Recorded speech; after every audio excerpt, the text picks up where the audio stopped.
Hola, soy Fernando Álvarez Rebeil, actor y director artístico del Festival Internacional de Cine en el Desierto. Y quiero compartir con ustedes algunos conceptos básicos sobre el cine contemplativo. Antes quisiera recordar que este esfuerzo forma parte del programa Cultura Sonora Digital 2020, segunda emisión, que coordina el Instituto Sonorense de Cultura. Esta modalidad de cursos breves en video es motivada por el periodo de contingencia sanitaria COVID-19 y les recuerdo que debemos atender las disposiciones oficiales de cuidado respectivo. Como acabo de mencionar en la presentación, este video tiene como intención hablar un poco sobre qué es el cine contemplativo, qué lo distingue, cuáles son sus mecanismos y herramientas, quiénes son algunos de sus principales exponentes y qué razones tiene la gente para ver cine contemplativo. Sobre todo me gustaría abrir una ventana hacia una cinematografía distinta de la que solemos consumir masivamente, ya sea en salas de cine comercial como en las plataformas digitales. La gente que tenemos el hábito de ver películas frecuentemente, al menos alguna vez hemos tenido una discusión con respecto a cierto tipo de películas que se distancian de aquellas a las que hemos sido habituados a consumir, tanto en las salas de cine comercial como en la televisión, lo cual también involucra a las plataformas digitales. Cuando digo que se distancian, suele ser principalmente por su forma, no tanto por su contenido. Esas películas a las que me refiero no encajan precisamente en los géneros que conocemos, como comedias, dramas, romance, acción, aventuras, terror, cine bélico, westerns, policíacas, etc. De entrada, esto suele ser ya un motivo de desconcierto. Para la gente que está esperando una película de este tipo, me refiero. Otros motivos de desconcierto pueden ser que no vemos actrices o actores con los que nos gusta identificarnos, que hay muy pocos diálogos, que quizá no se entiendan por su estructura confusa o no lineal, porque nos pueden parecer muy largas, y también porque pueden valerse de ciertas técnicas que nos parezcan raras, como el hecho de que no tengan música, que tengan muy pocos cortes, que tengan tomas largas, que sean en blanco y negro, aun cuando hayan sido filmadas en una era como esta en la que ya el color es la norma para filmar películas. Es muy difícil de clasificar esas películas porque en realidad todas son muy diversas. En ocasiones puede ser que las hayamos encontrado bajo las etiquetas de cine de autor, cine de arte, cine extranjero, cine poético o de muchas otras maneras. Al final estas clasificaciones siguen siendo vagas. Aquí hemos decidido llamar cine contemplativo porque, como apuntan algunos libros, el objetivo de estas películas no es distraernos de la realidad, sino nos invitan a contemplar el tiempo. No interesa, a diferencia de las películas de cine comercial, que el tiempo se nos pase rápido, que nos entretenga, sino al contrario, nos invita a ser conscientes de nuestra presencia a través del tiempo. A continuación, valdría la pena hacernos otra pregunta. ¿Qué hacen la mayoría de las películas que tanto se disfrutan a nivel masivo? Bueno, principalmente su función es contar historias mediante imágenes y sonido, como cualquier otra película, a través de personajes con los que nos podemos identificar y sentimos empatía. Estas historias, como casi todas, se hacen a través de 3 actos, es decir, un principio, un nudo y un desenlace. Eh, y las formas en las que son filmadas responden a la idea de qué es lo que mejor va a atrapar al espectador. Esta es la famosa frase de cómo vamos a mantener al espectador al filo de la butaca. Eh, cómo vamos a poder gobernar mejor su atención, cómo vamos a poder dirigir mejor la mirada del espectador. Todas estas consideraciones van a determinar las maneras en las que se va a encuadrar tanto a los personajes como a los escenarios en los que se desempeñan estos personajes, van a determinar los movimientos de cámara, los diferentes tipos de fotografía, las maneras de entrecortar los diferentes planos de una película, la música que se va a emplear, etc. En resumen, estas películas tienen el propósito de narrar una historia. Ahora, ¿qué es el cine contemplativo?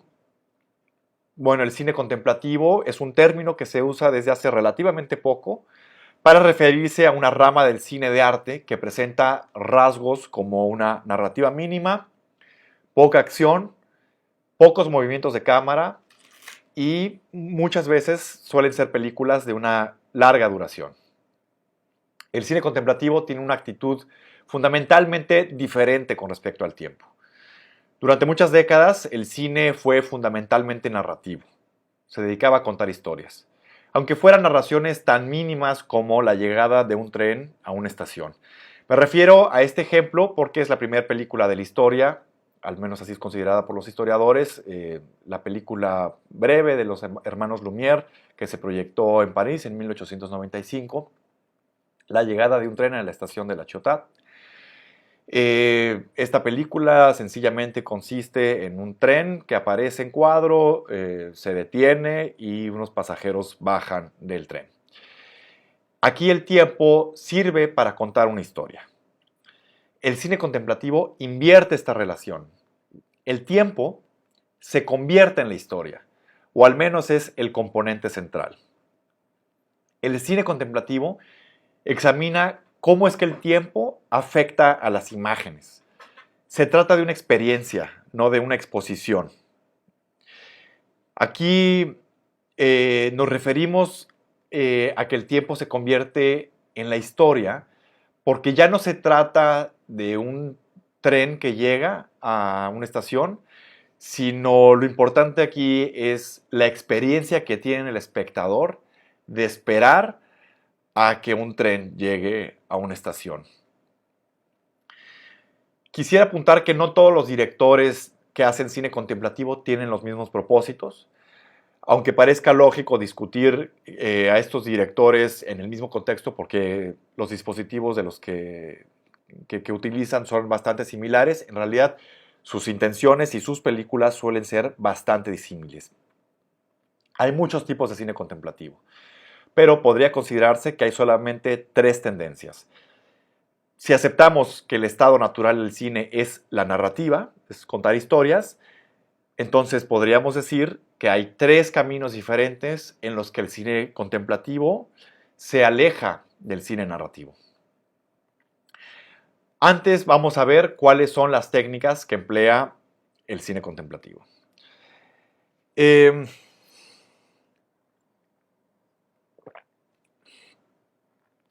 Primero quisiera decir que para la enumeración que voy a hacer de las técnicas de las que se vale el cine contemplativo, estoy usando como referencia el libro de Paul Schrader, el estilo del cine trascendental.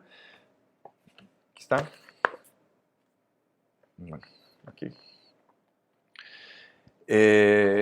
Y también para los tres caminos por los que se aleja el cine de la narrativa.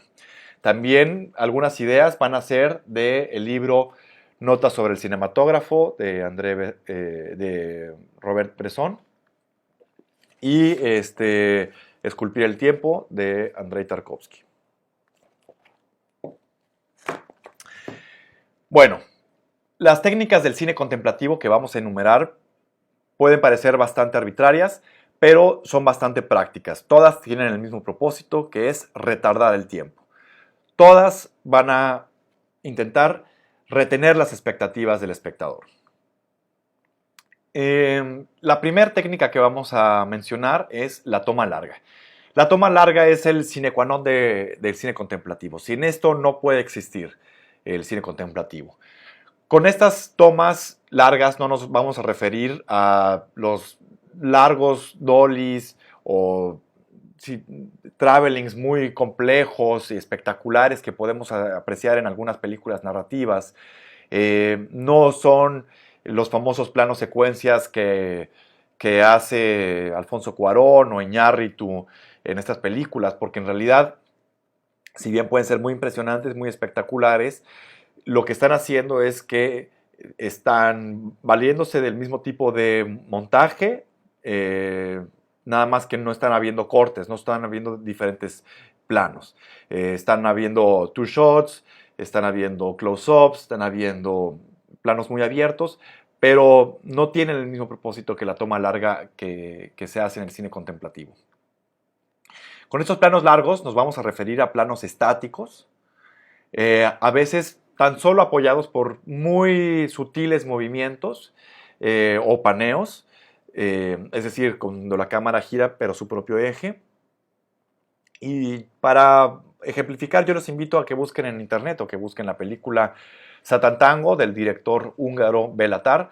Esta escena dura 7 minutos y medio y solamente vamos a ver vacas desplazándose por un campo y en algún momento la cámara comienza a panear muy sutilmente eh, y a viajar a través de unos establos. Este puede ser usado como un ejemplo canónico, el ejemplo del libro de la toma larga.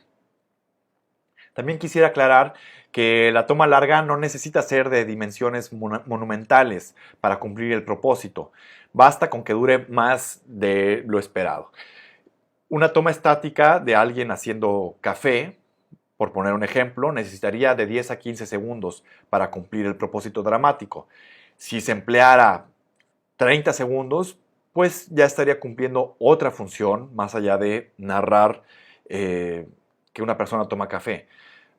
Además, si la toma durara 3 minutos de esta persona tomando café, entonces el propósito ya sería muy diferente. Pero vamos a decir que 30 segundos es suficiente para crear ya una disonancia entre el tiempo y la narrativa. No necesitamos 3 minutos. 30 segundos ya es bastante. Aquí ya es el tiempo requerido para crear una diferencia entre el tiempo narrativo y la cantidad de tiempo que se le necesita asignar a una toma. Ahora, la toma larga da poder al tiempo, intensifica la imagen. Cuando un plano se sostiene durante un largo periodo, se abre la posibilidad e incluso se demanda la imaginación por parte de un espectador.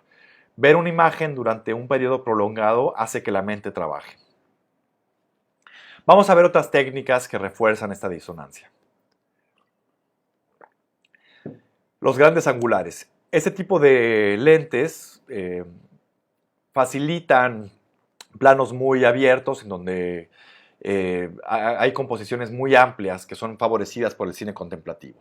Se pueden generar retablos, ya sea exteriores en espacios abiertos o interiores en espacios cerrados, que ofrecen múltiples puntos de interés.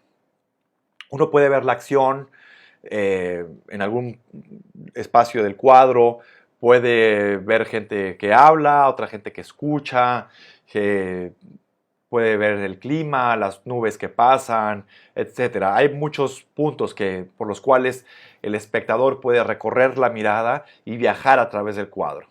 Aquí se libera la imagen, la visión del espectador, no se le va gobernando como en un estilo de montaje convencional de cine narrativo. Para ejemplificar uno de estos planos hechos con un gran angular, podemos ver la última escena de la película Canciones del Segundo Piso del cineasta sueco Roy Andersson. La siguiente escena de la que podemos enumerar, de la que se vale el cine contemplativo, es el cuadro estático. Con frecuencia se emplea una cámara fija para realizar una toma larga. Esto se hace con la idea de que al mantenerse muy quieto, uno comienza a sentir emociones escondidas. Se hace con la idea de llegar a lugares interiores profundos. Es una función muy parecida a la que tiene la meditación, por poner un ejemplo. Para ver este tipo de cuadros estáticos, hay muchos directores que los emplean, pero los invito a que revisen la filmografía del cineasta tailandés Apichatpong Veerasettakul, en particular su película Tropical Malady. Otro recurso que emplea el cine contemplativo es la cobertura mínima. Con cobertura nos referimos a los diferentes ángulos que un director usa para capturar una escena. Puede ser un close-up, un two-shot, un over the shoulder, un insert, un plano abierto, etc. Mediante la cobertura se guía y se gobierna la atención del espectador. El cineasta va a manipular las reacciones de la audiencia editando estas coberturas. Al prescindir de esta cobertura, en una cobertura mínima o en la falta total de cobertura con un plano fijo, el director de cine contemplativo va a depender de la puesta en escena, va a depender del encuadre y de la duración de la toma. Los invito a que vean este tipo de coberturas mínimas, así como en muchos directores, pero en una directora en particular, Kelly Reichardt, en especial en su película Old Joy. Otra herramienta de la que se vale el cine contemplativo es la edición desfasada. Con esto nos referimos a que cuando se edita una escena, suele haber un desfase en el tiempo, ya sea que se haga muy temprano o que se haga muy tarde. Por poner un contraejemplo, en el cine narrativo, en el cine convencional, la edición se hace sobre la acción. Es decir, si una persona va a salir de la habitación, el corte se hace cuando la persona sale de la habitación. Si va a entrar a una habitación, pues se hace cuando entra a la habitación. Pero en el cine contemplativo suele haber un desfase entre la toma que narra la narración y el tiempo que deja después o que deja antes. Por ejemplo, podría estar un cuarto vacío durante un periodo que no informa nada y de pronto entrar este personaje o viceversa. Que el personaje salga del cuadro, de una habitación y que siga la toma corriendo mucho tiempo antes de que se corte. De esta manera se pretende reorientar la noción del tiempo por parte del espectador. Otra herramienta va a ser la prevalencia de la imagen sobre el diálogo. En el cine lento no se habla mucho, sí hay diálogo en muchas ocasiones, pero no tanto como en el cine narrativo convencional, que muchas veces más bien se trata de una escena de que hablen los personajes y mediante su diálogo van a informar al espectador. En el cine contemplativo se puede prescindir de diálogo y de esta manera se reorienta el tiempo. Es decir, si vemos una escena en la que hay diálogos y luego viéramos la misma escena pero abordada sin diálogos, forzosamente nos parecería más larga la escena sin diálogos. Otra herramienta de la que nos vamos a valer, de la que los cineastas contemplativos se valen para generar este efecto de presencia del espectador en el tiempo, es la falta de música extradiegética o música extradiegética empleada de manera muy selectiva. El cine contemplativo, ustedes verán, siempre favorece al sonido diegético. Quiero decir, el sonido que emana dentro de la acción de la escena. Es decir, puede ser el tintineo de unas llaves, los pasos sobre el suelo, el viento que agita unas hojas, respiraciones, etc. La música extradiegética en general tiene el propósito, o más bien siempre tiene el propósito, de controlar el tiempo de la película. La presencia de la música va a hacer que una escena nos parezca más ágil, más intensa, quizá que nuestras emociones se vayan hacia un aspecto romántico, erótico, etc. El primero en codificar esta regla es el cineasta francés Robert Bresson, en el libro que les mostré hace unos momentos. Ahí él dice: no música como acompañamiento, apoyo o refuerzo. Mientras más comprometido esté un cineasta con el cine contemplativo, menos va a usar música extradiegética. La siguiente herramienta es la de efectos sonoros exaltados. Está muy vinculada con la técnica anterior y esta se refiere a que el vacío que se crea al prescindir de diálogos y música va a ser llenado por el efecto de los sonidos prácticos. Por ejemplo, los que acabo de mencionar antes. No va a haber música en general en estas películas, como dije antes. Se va a escuchar mucho lo que está sucediendo en esta acción, en la acción de cada escena. Esto se va a hacer para enfatizar el peso que tienen las acciones cotidianas, el peso que tiene lo banal, la realidad momento a momento de cualquier situación. Una pequeña llama que sale de una estufa, eh, alguien que golpetea sobre una mesa. Vamos a ver muchos ejemplos de esto. Hay una película que sirve para ejemplificarlo, es ¿Qué hora es allá? El cineasta taiwanés Tsai Ming-liang. En esta película el personaje está obsesionado con los relojes y pues hay muchos relojes en la película y cada vez que este hombre aparece, la presencia del sonido de las manecillas del reloj es muy intensa.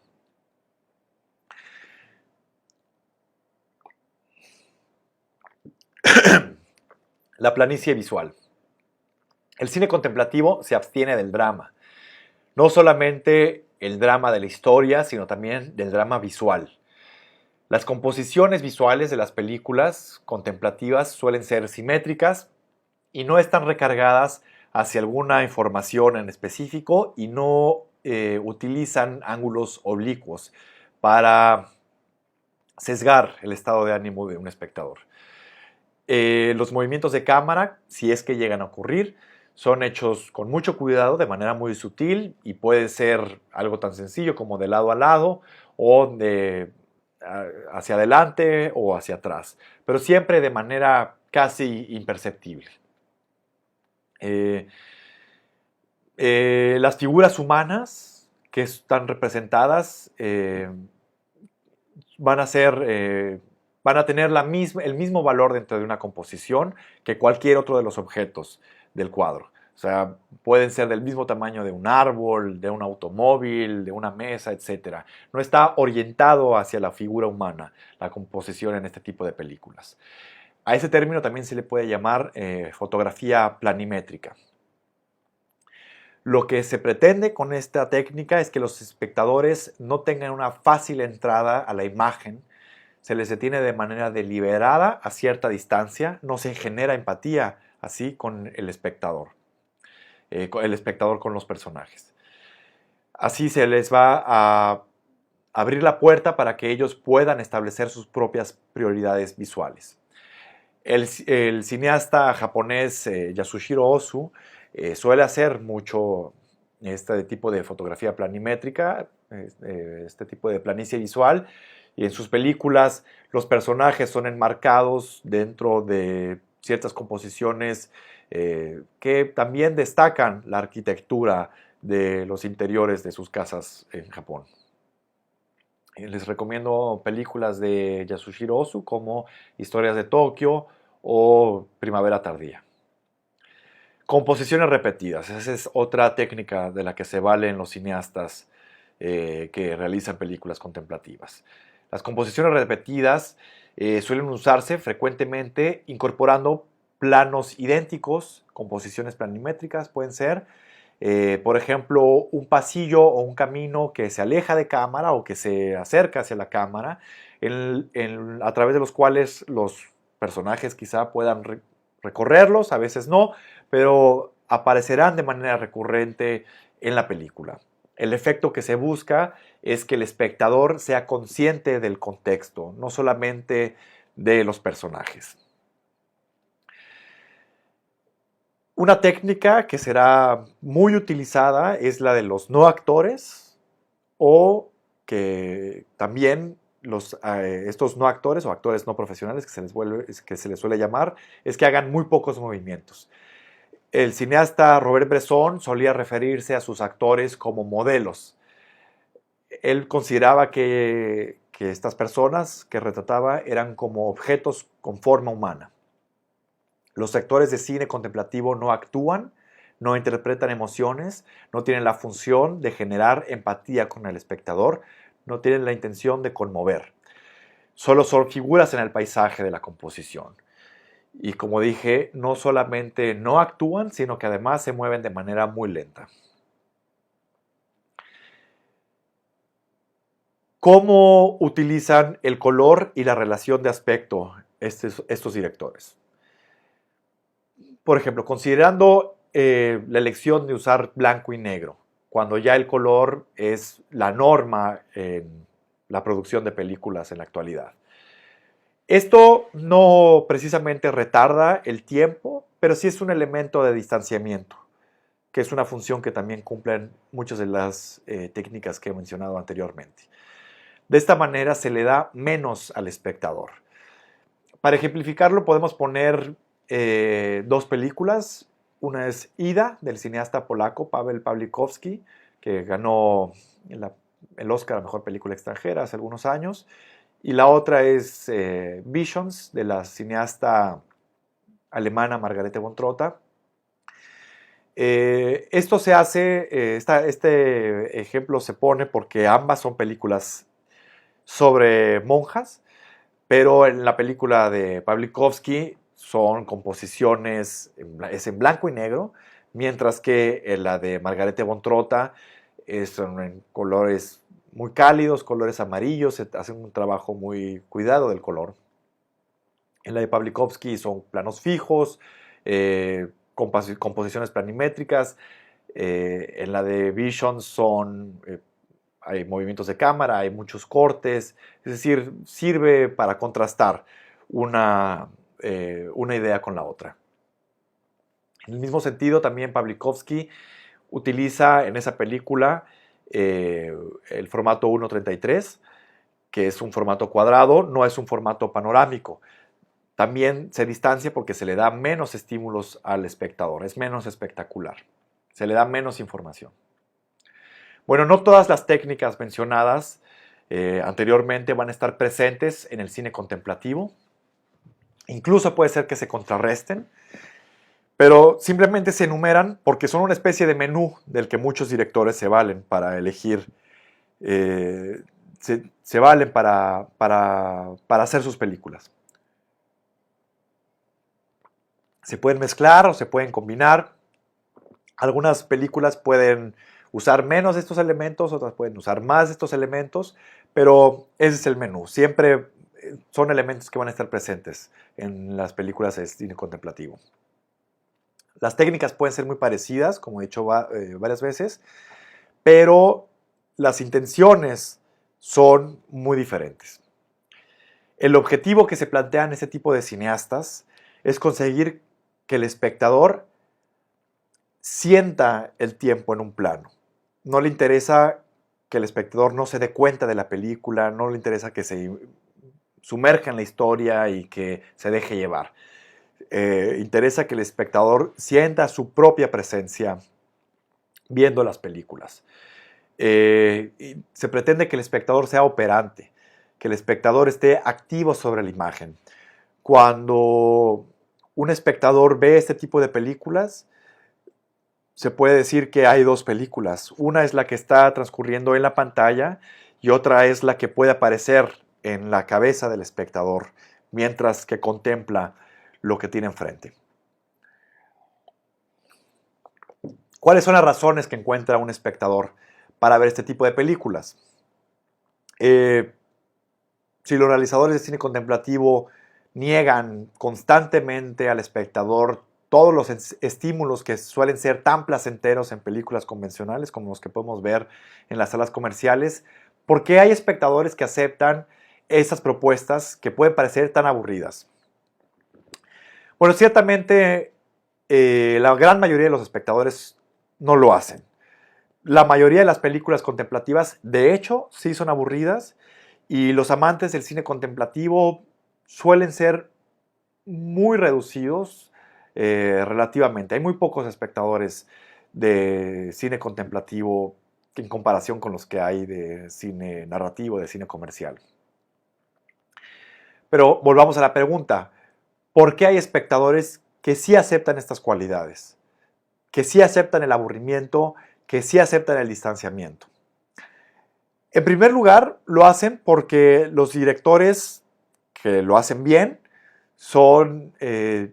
que hacen bien cine contemplativo son maestros de la anticipación. Mediante sus composiciones visuales, mediante recursos auditivos, mediante muy poca actividad, pueden mantener enganchados al espectador. Le hacen pensar que al final de toda esta lentitud habrá una recompensa, habrá una paga a la vuelta de la esquina, por la cual valdrá la pena esperar. Es una especie de chantaje. Es decir, se puede generar la sensación de que si se aparta de la pantalla, algo se va a perder que pudo haberse obtenido si se hubiera esperado. Así los espectadores piensan que hay algo inesperado al final. Y muchas veces sí la hay y sí vale la pena. Pero es un efecto diferente, es una sensación diferente. En segundo lugar, se aceptan este tipo de propuestas porque hay algo que sí está sucediendo.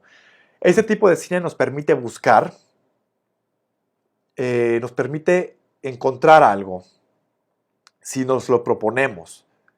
El buen cine contemplativo nos permite esto, nos permite estar activos frente a la pantalla. Eso es lo que interesa a los espectadores que vemos este tipo de películas. Es para espectadores que les gusta pensar, que les gusta estar activos mentalmente. Es para espectadores que no les interesa ver cine para entretenerse, para distraerse, para informarse, sino para entrar en contacto con el mundo interior. Para complementar esta idea, me gustaría hacer una cita del cineasta griego Theo Angelopoulos, que dice: las pausas, el tiempo muerto, dan al espectador la oportunidad de asir la película racionalmente, pero también crear o completar los diferentes significados de una secuencia. Nuevamente la idea queda clara, es decir, se permite al espectador pensar mientras se ve estas películas, no distraerse. Una tercera razón que los espectadores tienen para ir a ver este tipo de películas es la del ritual de ir al cine. Para los espectadores que disfrutan ver cine contemplativo, ir al cine equivale a la voluntad que tiene un creyente para ir a misa.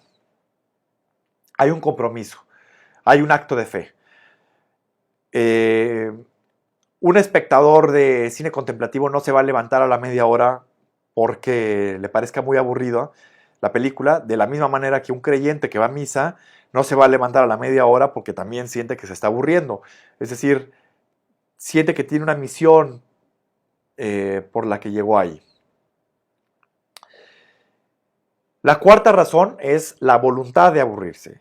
Es la voluntad de decir sí ante una sensación de sinsentido, con la esperanza de ver algo más, de crear sentido en donde no lo hay. Yo creo que una manera de resumir todo esto es diciendo que el espectador de este tipo de películas busca algo diferente. Son espectadores que no se van a conformar con películas codificadas, en las que en realidad ya sabemos cómo van a terminar, que ya sabemos en qué momento vamos a sentir tal cosa, quién es el bueno, quién es el malo.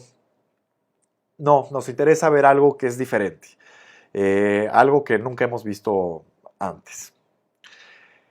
Hay aquí un ejemplo que a mí me gusta poner, que el cineasta Andrei Tarkovsky, que era un cineasta que hacía cine contemplativo, que hacía cine no convencional, no narrativo.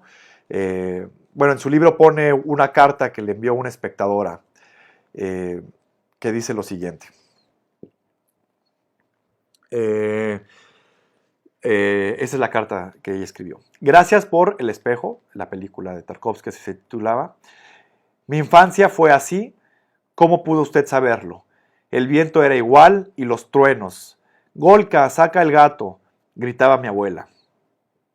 El cuarto estaba a oscuras y la lámpara de petróleo también se apagaba, y la sensación de esperar a que mi madre regresara llenaba completamente mi alma.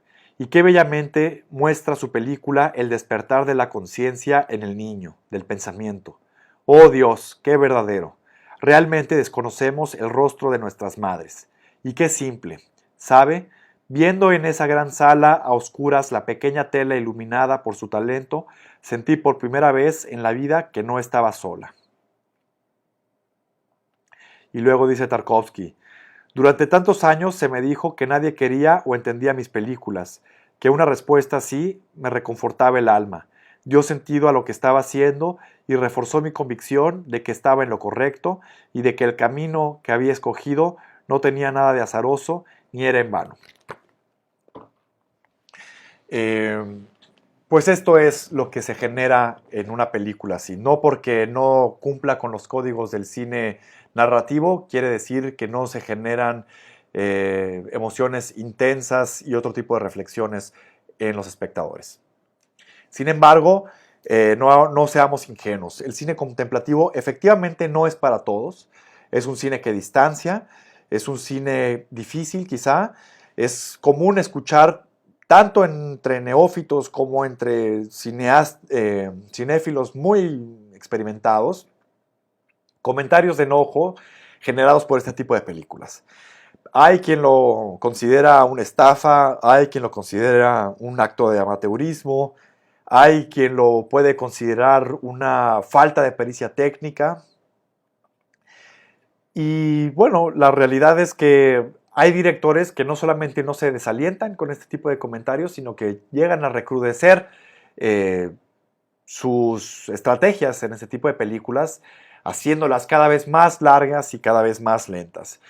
Por poner algunos ejemplos, el cineasta húngaro Béla Tarr, que ya cité hace un momento, que ya hice referencia a su película Satan Tango, esta película tiene una duración de 7 horas con 12 minutos. Otro cineasta muy conocido por sus películas tan largas es el filipino Lav Díaz, cuya película Evolución de una familia filipina dura 10 horas con 47 minutos. Y ya para poner un ejemplo más radical, podremos mencionar al cineasta sueco Anders Weberg, que tiene una película titulada Ambiance, que va a estrenar el 31 de diciembre de este año, el 2020, que dura 720 horas, es decir, 30 días. Si ustedes quieren, pueden ver el tráiler de esta película en YouTube, que dura 7 horas. Bueno, ahora vamos a ver las 3 direcciones por las que se separa el cine de la narrativa. El cine que se desprende de la narrativa, el cine que considera que el tiempo es un fin y no solo un medio para contar una historia, el cine que le resta importancia a la lógica aristotélica de los 3 actos y de la empatía con el personaje, va a avanzar en estas 3 direcciones. Mientras más se aleja una película de la narrativa, más se acerca al tiempo en sí mismo.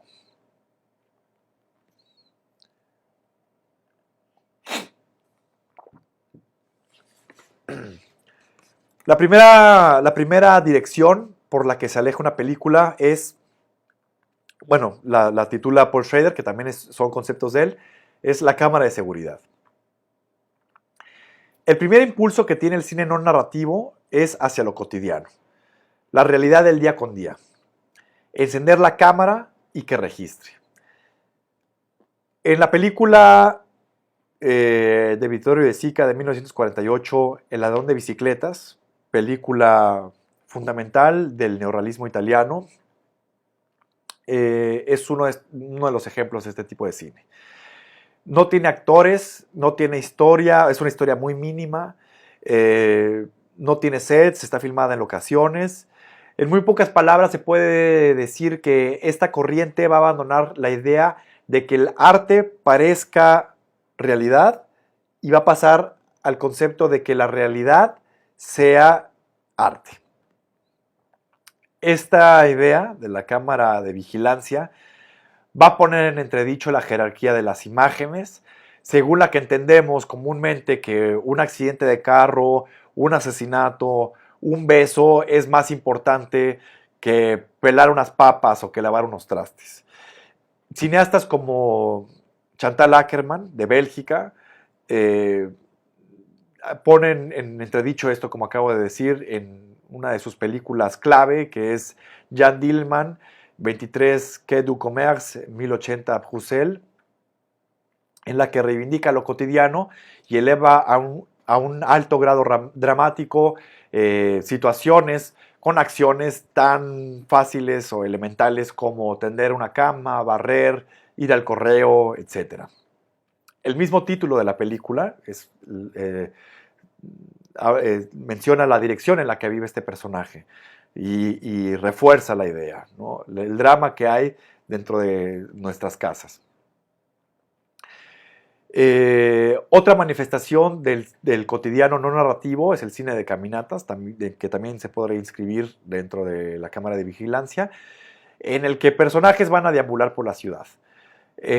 Para este ejemplo podemos poner a Viaje en Italia de Rossellini, La aventura de Antonioni, o muchas de las películas de Michelangelo Antonioni, Elephant de Gus Van Sant, o el cortometraje que justamente se titula Walker, Caminante.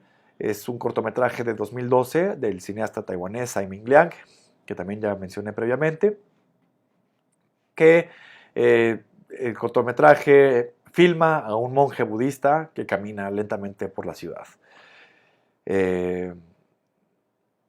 Otra variante de la cámara de vigilancia es el cine directo, es cine antropológico desarrollado por el francés Jean Rouch. En los 60, su película clave es La crónica de un verano. Grosso modo son películas documentales que retratan la realidad de manera objetiva, sin comentarios editoriales.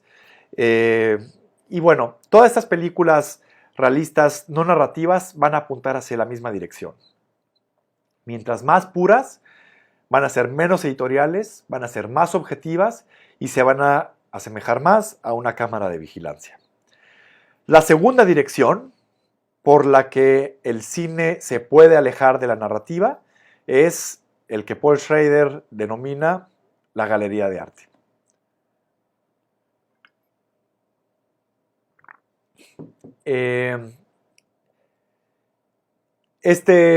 Este camino tiene como final la imaginería pura, la luz y el color.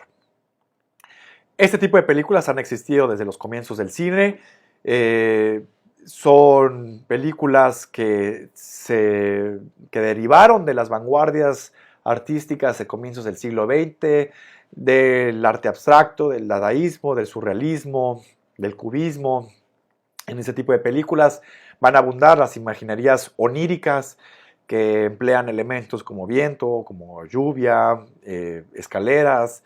Se recurren a efectos como la cámara lenta, la cámara rápida, la cámara en reversa, stop motion, el collage de imágenes, exposiciones múltiples, etc. Hay variantes del cine de luz y color, de la imaginería pura. Puede ser el cine onírico, el cine abstracto. Hay muchos tipos de variantes para hacer esto. La otra vía por la cual se puede alejar de la narrativa, el cine, es la del mandala. El punto final de este camino sería la meditación, el silencio. No hay ejemplos de películas meditativas en los comienzos del cine.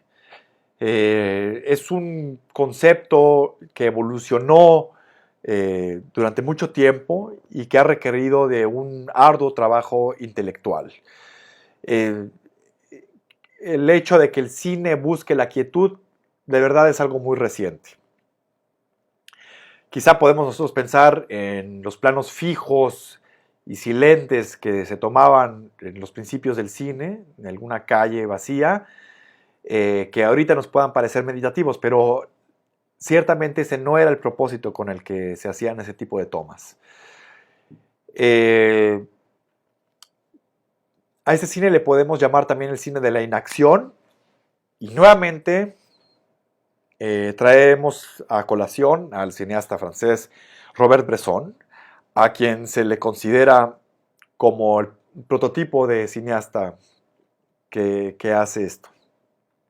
Él propuso que la inacción fuera una herramienta cinematográfica.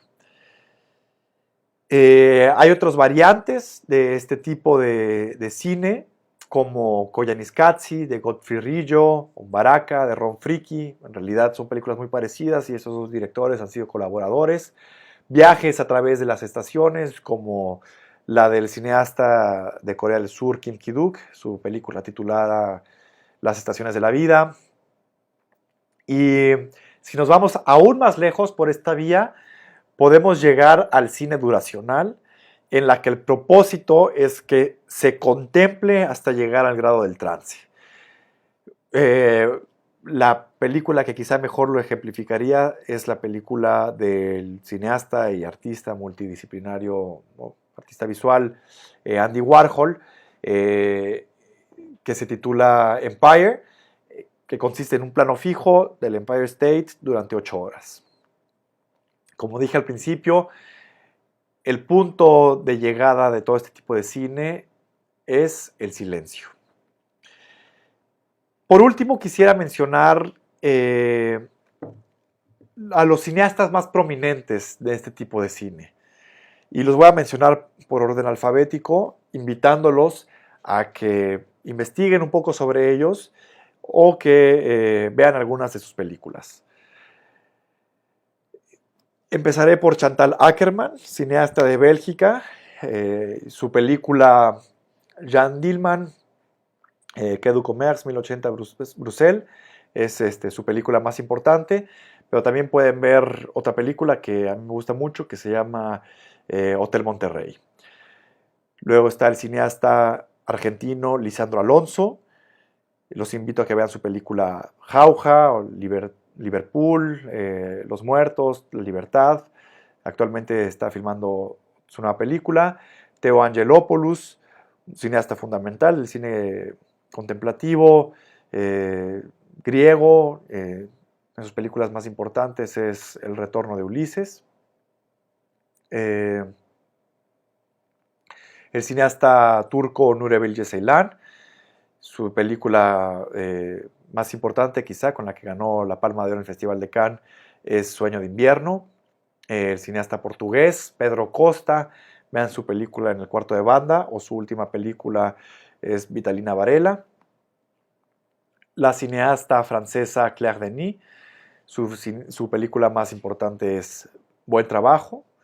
El cineasta filipino que ya mencioné, Las Vías, otra película de la parte de la que ya mencioné, puede ser Canción de cuna para el misterio trágico. Bruno Dumont, francés, puede ser La vida de Jesús o Hadevich. Abbas Kiarostami, cineasta iraní, su película más reconocida quizás sea El sabor de las cerezas, que ganó también la Palma de Oro en el Festival de Cannes. Cineasta de Corea del Sur, Kim Ki-duk, ya mencioné su película Las estaciones de la vida. Nicolás Pereda, cineasta muy importante, mexicano, tiene películas como El verano de Goliat, Los mejores temas. Kelly Reichardt, de Estados Unidos, vean sus películas, todas son muy buenas. Puede ser All Joy, que ya mencioné, o Wendy y Lucy. Albert Serra, catalán, él tiene películas como La Libertad o Historia de mi muerte. Sokurov, Alexander Sokurov, ruso, ven su película Madre e Hijo. Tarkovsky, Andrei Tarkovsky, ruso, que ya mencioné, todas sus películas son muy importantes. Vean El espejo o Nostalgia. Belatar, que ya mencioné también. Pueden ver otra película aparte de Satan Tango, puede ser Las armonías de Bergmeister. Tsai Ming Liang, tiene muchas películas, pero esa es muy buena, Que ores allá. Y Apichatpong Verasetakul, de Tailandia.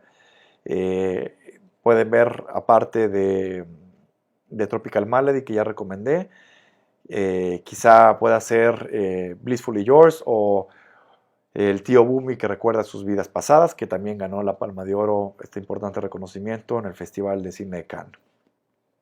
Bueno, pues con esto terminaría. Espero que les hayan interesado estos conceptos básicos del cine contemplativo y ojalá que se sientan estimulados para ir a buscar la obra de estos cineastas. Muchas gracias.